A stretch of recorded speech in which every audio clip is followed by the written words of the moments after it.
মিরপুরের slow wicket নিয়ে সমালোচনা আর কালো উইকেটের সাথে তো এলাকার ধান ক্ষেতের তুলনা কম হয়নি। জবাবে হোম অ্যাডভান্টেজকে সামনে আনা ক্রিকেটার থেকে টিম ম্যানেজমেন্টকেই দাঁড় করানো হয়েছে কাঠগড়ায়। এমনকি সবশেষ সিরিজে ক্যারিবিয়ান কোচ ড্যারেন স্যামিও তো প্রকাশ্যে করেছেন সমালোচনা। দলটা বাংলাদেশ বলেই কি এমনটা? এমন প্রশ্ন তোলার কারণ অ্যাশেজ টেস্ট সিরিজের প্রথম ম্যাচ। মাত্র দুদিনেই অস্ট্রেলিয়া ইংল্যান্ডের মতো শক্তিশালী দুই দেশের টেস্ট ম্যাচ শেষ হওয়ার কারণ তো পার্থের ওই বাউন্সি উইকেট।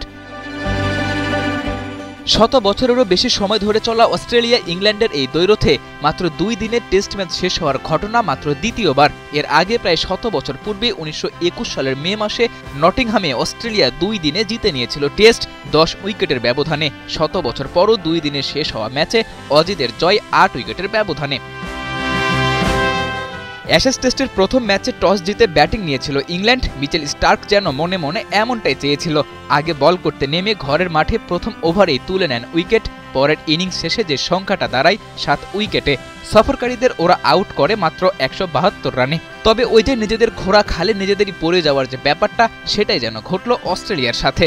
প্রথম ইনিংসে ইংলিশদের সামনে ওরাও পারেনি দাঁড়াতে, অল আউট হয় মাত্র 132 রানে।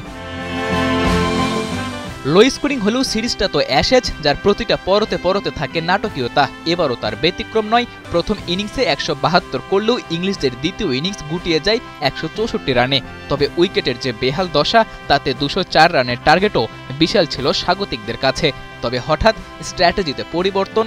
নিচের দিকে ব্যাট করা ট্রাভিস হেডকে নামানো হয় ওপেনিংয়ে। মাঠে নেমেই ওয়ানডে স্টাইলে ব্যাট চালিয়ে তুলে নেন দ্রুততম সেঞ্চুরি। বিধ্বংসী সেই ইনিংসের কল্যাণেই মাত্র 2 দিনেই ইংলিশদের বিপক্ষে জয় তুলে নেয় অস্ট্রেলিয়া।